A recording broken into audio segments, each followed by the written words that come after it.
We go into the sonar data to see if there's anything in there that might indicate a wreck and help us pinpoint it. They thought every wartime submarine had been accounted for, until one surfaced where no record said it should exist. It wasn't just missing from the archives, it wasn't in them at all. And when investigators finally uncovered what happened, it raised a deeper question. How many parts of history were simply filed wrong?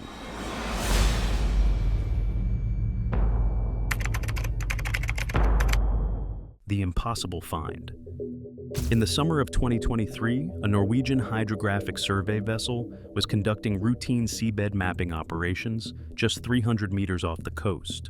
The waters here were among the most thoroughly charted in Europe.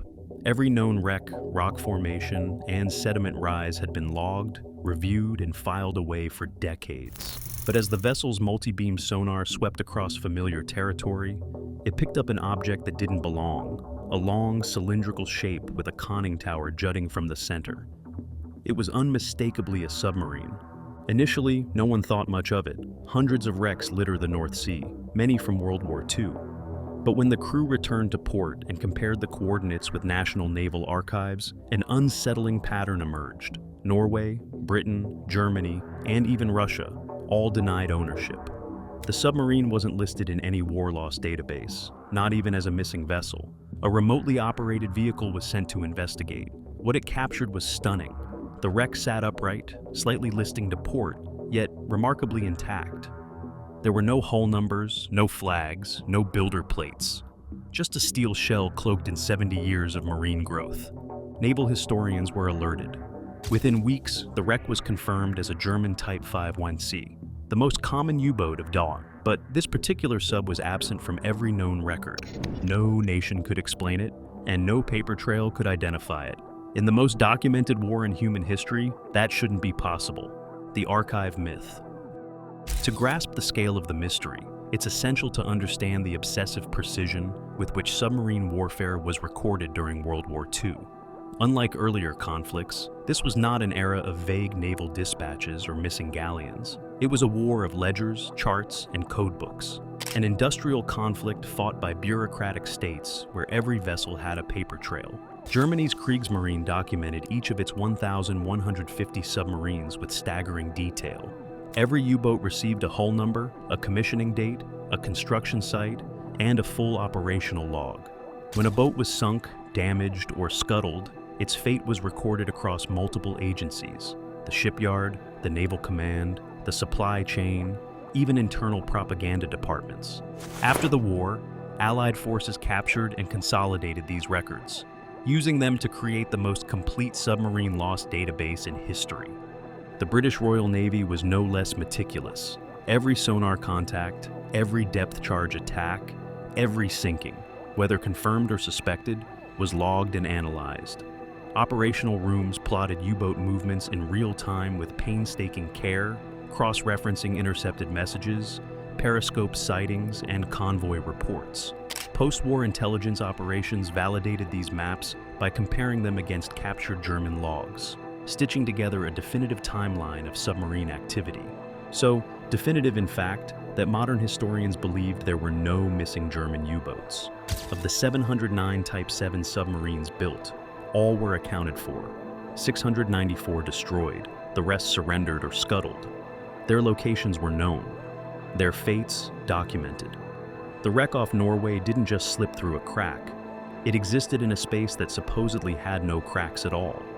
It called into question the very idea that history, when documented well enough, leaves no shadows behind. Forensics on the seafloor. When the archives failed to explain the wreck, investigators turned to the wreck itself.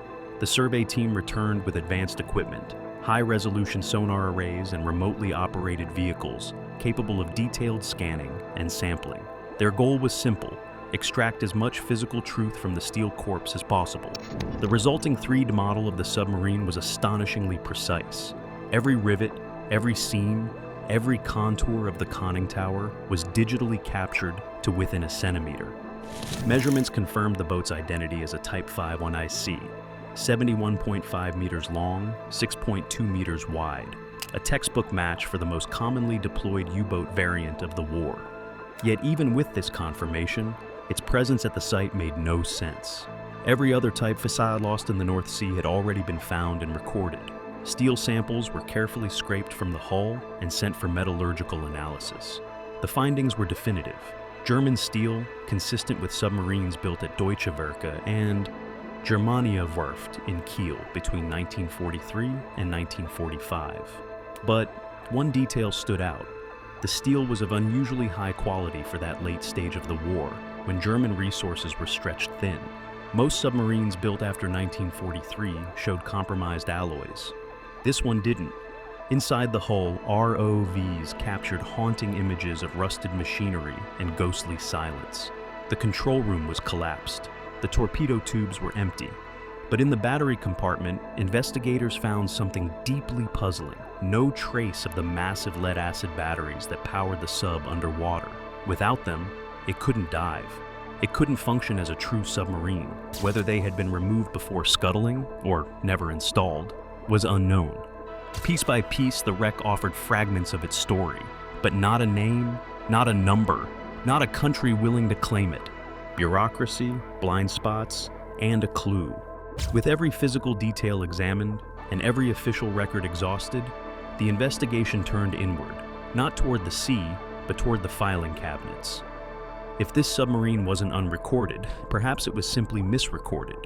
Theories ranged from plausible to paranoid. Maybe it was a black ops vessel, erased from existence to protect wartime secrets. Maybe it was a half-finished prototype, scuttled before completion and buried under chaotic end-of-war paperwork. Or maybe, just maybe, it was hiding in plain sight all along. The breakthrough came not from a classified archive or covert file, but from a logistics report buried in a German naval fuel supply folder. In early 2024, historian Klaus Hoffmann stumbled upon a single, obscure reference, U-3135. The number fit the Type VIIC sequence, but the submarine had never appeared in operational records. Curious, Hoffmann traced the breadcrumb across multiple archives, and slowly, a forgotten thread emerged. U-3135 had been commissioned for snorkel testing late in the war. It never saw combat and was never listed under active patrol boats. When Allied forces captured German records, their focus was on combat fleets, not experimental units. Testing logs were filed separately, in collections few researchers ever bothered to check. On April 28, 1945, just days before surrender, the crew of U-3135 removed its batteries, painted over its hull number, and scuttled it off the Norwegian coast. The location matched the wreck exactly. The silence wasn't a conspiracy, it was a clerical error, not an isolated case. As remarkable as the rediscovery of U-3135 was, it wasn't unique. In fact, it may not even be the most unsettling example of wartime history vanishing in plain sight. In 2012, researchers scanning the Baltic seafloor located another World War II submarine, this time Soviet, that defied the records just as completely. The vessel was identified as an L-class submarine, part of a fleet that had been rigorously documented by the Soviet Navy during and after the war. Yet this one, later linked to the lost L-19, had no official listing of destruction, disappearance, or even final deployment. It lay intact, abandoned beneath the surface, its fate entirely unacknowledged in Soviet loss records. It took extensive hull analysis, comparison with serial components, and fragmentary naval memos to eventually piece together its identity. Like U-3135, L-19 had existed all along, just outside the scope of standard research. Its invisibility wasn't due to mystery or sabotage, but misfiling and institutional tunnel vision. Together, these cases form a pattern. They expose a blind spot in how modern history is built. We believe in the permanence of paper, the reliability of wartime record-keeping, and the authority of databases. But archives are human creations, vulnerable to chaos, category errors, and shifting priorities. The rediscovery of U-3135 isn't an isolated ghost. It's a signal that history's margins are wider than we think, and full of wrecks we haven't even begun to look for. The war that won't end on paper. For decades, World War II has been treated as a closed chapter, its timelines precise, its battles mapped, its machines accounted for. But the story of U-3135 and of L-19 before it reveals just how fragile that certainty really is. In a war defined by documentation, it's not the missing data that's most dangerous. It's the data we assume to be complete. These aren't just technical oversights. They reshape our understanding of how wars are remembered and recorded. Technology like sonar and digital forensics are beginning to uncover a version of history not preserved in museums, but scattered across the ocean floor and buried in mislabeled files. Every unmapped wreck is a forgotten decision, a misrouted command, a story lost to categorization. And every rediscovery reminds us that the past isn't static, it's waiting.